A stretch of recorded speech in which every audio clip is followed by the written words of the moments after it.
Hi, everybody. This is Football.Africa, and we're saying it like it is. And my guest today is the one and only, one of South Africa's greatest ever target men with subtle and silky skills, Pollen Ndlanya, who starred for both Kaizer Chiefs and Orlando Pirates, Bafana, and a good stint overseas with Turkey.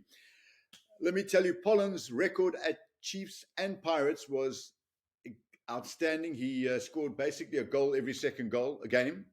So a goal every second game today would be worth millions and millions and millions, Pollen.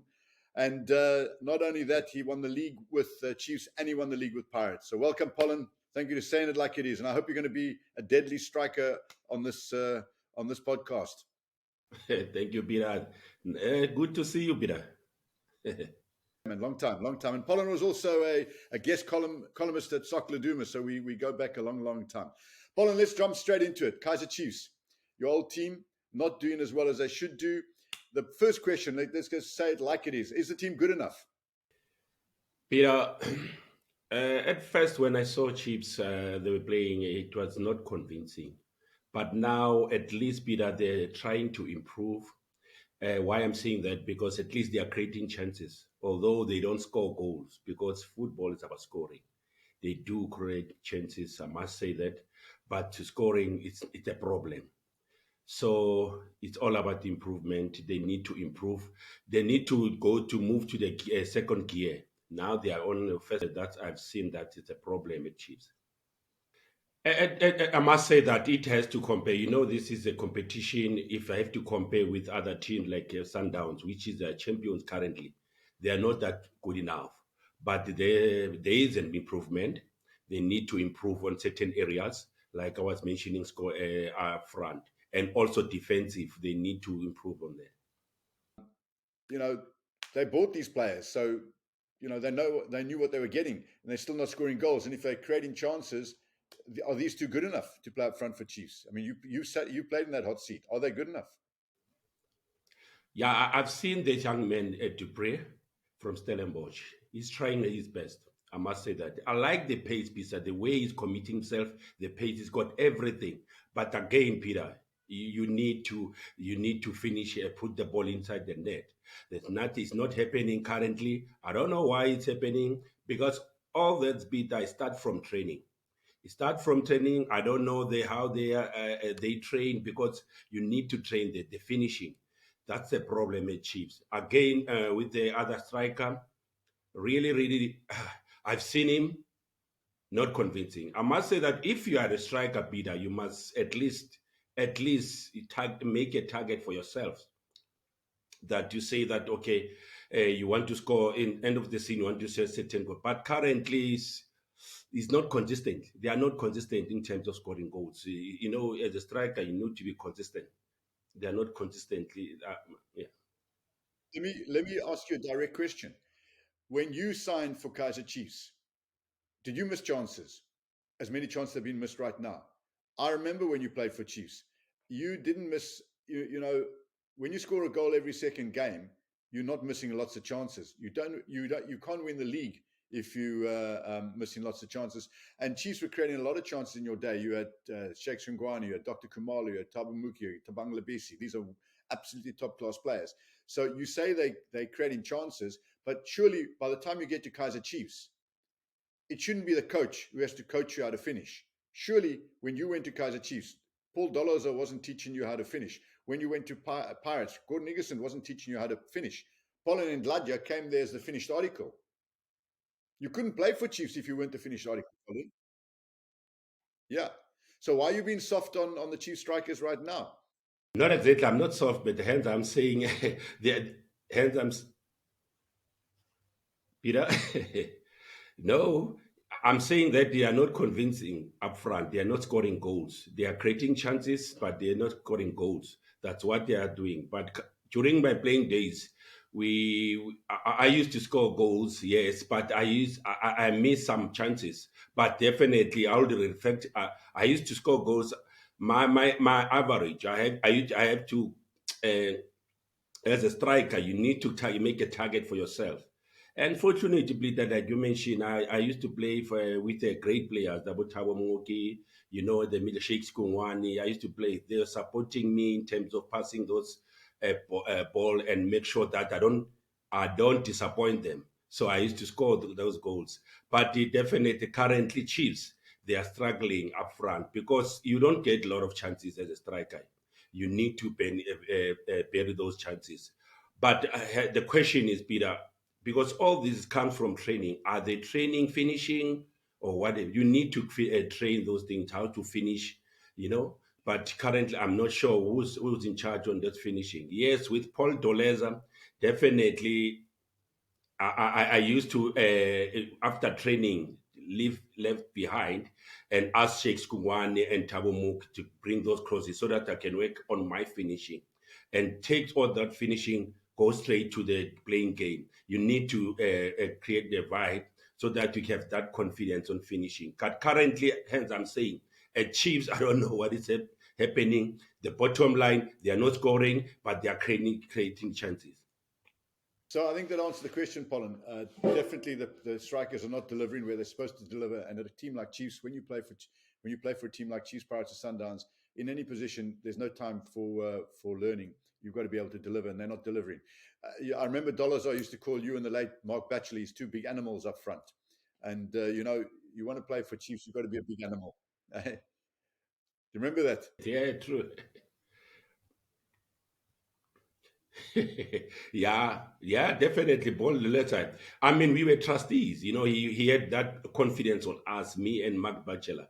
And again, Peter, you can see we were huge strikers. We were very strong on the ball. We couldn't take the ball easy. I think also it counts, but at the same time, you need to score, bury those goals, because I've seen a lot of chances on the crosses, the headers.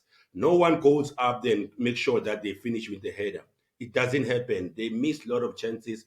But I wish I could have played. I wish I was still playing. Those chances. There's your big point. Correct. You could get their far post. You'd come their far post, boom. And also, I remember you and Batchelor up front with your elbows flying, making certain the defenders knew they were in a game. When the Chiefs forwards, I don't think the defenders are scared about they being in a physical game. But anyway, moving on. You spoke about training. When it comes to training, Arthur Zwane is in charge. He's a young South African coach. We obviously all want young South African coaches to do well, but you keep talking about training, training, training. Is Arthur experienced enough to handle the job at Kaizer Chiefs? I wouldn't experience enough because he's been there with Kaizer Chiefs, Peter, from the development side, and he was playing for Kaizer Chiefs.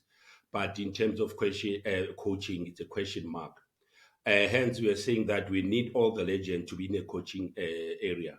So we need Ada as a player, as a legend who's coaching one of the big team. But Chiefs is a big team, Peter. I must say that you need to brand him and help him with someone who's got experience, Peter. Because you put someone in the Lions Den, but Atta is still young. Still young. He shouldn't be frustrated by losing because Chiefs supporters they're impatient. They need wins all the time. So you need to Atta to brand him with experienced coach, which I have someone in mind. What I must say that I'm not scared, Peter. I must say that Manqoba Mngidi, he's got that experience. He has been in this game and he has graduated in a lot of coaches like Peter Msimane.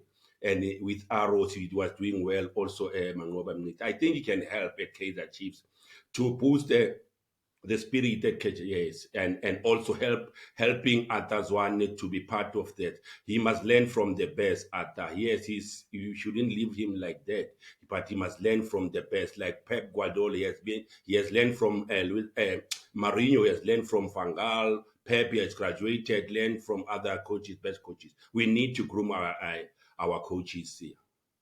And you look at Rolani Mokoena at Sundowns, he's got support from Steve Compella, Manqoba himself, Pizzo, and so on originally. So, I mean, it would be terrible if Arthur Zwane loses his job at Kaizer Chiefs from at the end of the season through the team not doing well, because I think he's been thrown in the deep end with not a good enough team. That team is not. If that team comes fifth on the log, I think they'll have done well. I think Arthur Zwane has done well despite the players that he's been given. That's not a It's not certainly not one of the best Kaizer Chiefs teams I've ever seen. And I agree with you. I think if Arthur had someone like Manqoba in a sort of a technical director position, it will help him tremendously. Just moving on, one of Chiefs' star players, Khama Billiat, has been injured for a while now, and his contract comes to an end. He's not the same player he was when he at Sundowns. Should Chiefs, in your opinion, he's a striker, he scores goals. Is he, and he can play as a 10, and he can play wide. Should Chiefs renew his contract? Look, I've got the respect, Khama Billiat. He's when he was playing for Sundowns. He was doing well and scoring goals like nobody's business when he was playing with Kagan Dolly, which are currently their teammates at Kaizer Chiefs. But I must say that, Peter, you only judge a player by his current form. But previously, in the current form, he's not doing well. I must say that, being honest, was not in convincing and very disappointing. For him to be the contract to be renewed, it's not on my discretion. It's all management. They understand this game. But as a legend of Kaizer Chiefs, Billiard, he has not been doing well, and also not convincing for Kaizer Chiefs. Again, Peter, I must say that also you mentioned injuries. It can affect it. Your injuries can affect, which I understand. But it's so unfortunate because Chiefs now they are competing and they need goals. The supporters they need to win all the time. So it's so unfortunate now because he is not doing well, because we always charge him by previously when he was playing for Sundowns. It's a pressure. Got some questions from Twitter, my Twitter account. And don't forget, guys, if you want to send me questions to ask any guests, it's Peter at TIF Africa. Peter at TIF Africa. So I got a question here from Pule Yakels. He says, please ask Pollen what he thinks Chiefs and Pirates are not doing right now compared to when you were playing for them. So, Pollen, when you were playing for Chiefs, what are they not doing right that you guys were doing right then? And when you were playing for Pirates, what were you doing right? What was the club doing right that they're not doing right now? Good question, Pule. Yeah, no, it's true. Pule. No, look, Bida, it's total different. Bida, I must say that when we were playing, and those days, as I said to you, I was playing with the quality players, very intelligent players. And also, we are not playing for money. It was passion. It's all about passion. And the unity there at Chiefs and Pirates, we were it was very amazing. Uh, and also a lot of questions, a lot of competition, sorry. Competition in the sense that I'll say that when I was a striker, I was competing with a lot best strikers, the likes of Mambush, the likes of Jerry Kosana, when I was playing for Kaizer Chiefs. Basically, right now, there's not enough strike. That's a good point, Pollen. And I think Pule, he answered the question that there are no quality strikers around. And obviously, the higher the quality of strikers, everybody raises their game. That's the first thing. And then secondly, Pollen, if the passion is not there, you got nothing. And I hope the Chiefs and Pirates players are listening to that. Let's look at another question now. This one's from another, also on Twitter. This is from Uncle Gerard. Uncle Gerald. I don't know if you know him. He says, now be honest now. Pirates or Chiefs? Who do you prefer? He says, be honest. Yeah. No, it's not me. It's Uncle Gerald. Don't blame me. No, you're putting Okay, a spot I'll help now. Uncle Gerald with the question. Who did you support when you Uncle were Gerard, a please young don't do kid? that, man. But yeah, look, Of course. Look, when I was a The young kid, I Rabbits. was The Rabbits. supporting my home team. I'm from Davidson, remember, in Benoni. There was a team called Benoni United. I used to support the Rabbits, Peter. So I'm very patriotic. But to go back to your question, Peter, Chiefs and Parrot, look, I must be patriotic. And then I started my football career at Kaizer Chiefs, and I grew up there experiencing professional football. I think Chiefs still have a soft spot, but currently is not doing well, Chiefs. That's the honest truth.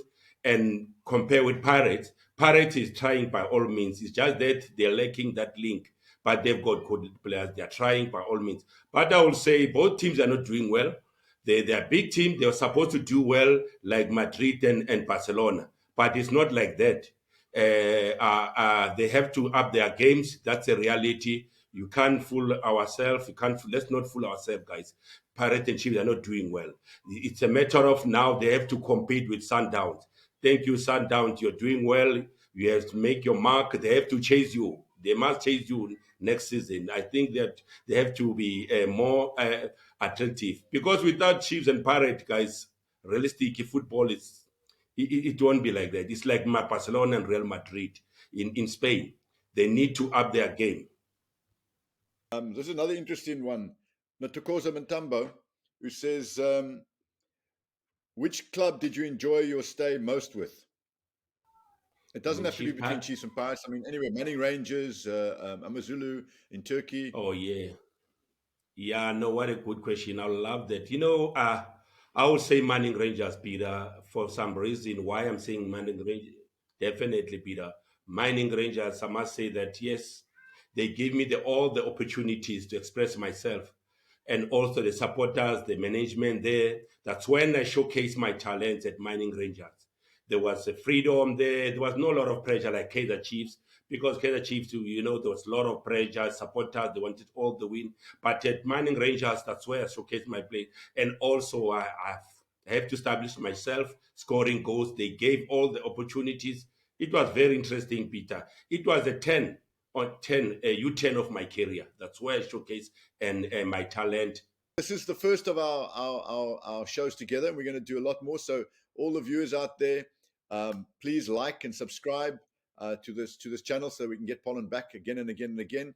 And later on, Pollen and I will have other guests as well. If you want to ask questions to Pollen, you can always tweet me, send me a note, Peter at TIF Africa, Peter at TIF Africa, and I'll put your questions to Pollen. But the next show, we're going to get into real detail. We'll really say it like it is. And I'm going to get Pollen to bring out some special stories about his past and talk to give you the inside stories of what happened to Chiefs, Pirates, and Bafana. There's lots of stories. I know Pollen very well. This is the first one. The next one, the next date we have, I'm going to get you to give. All right, Pollen, you're a star. See you soon. Thank you, Peter.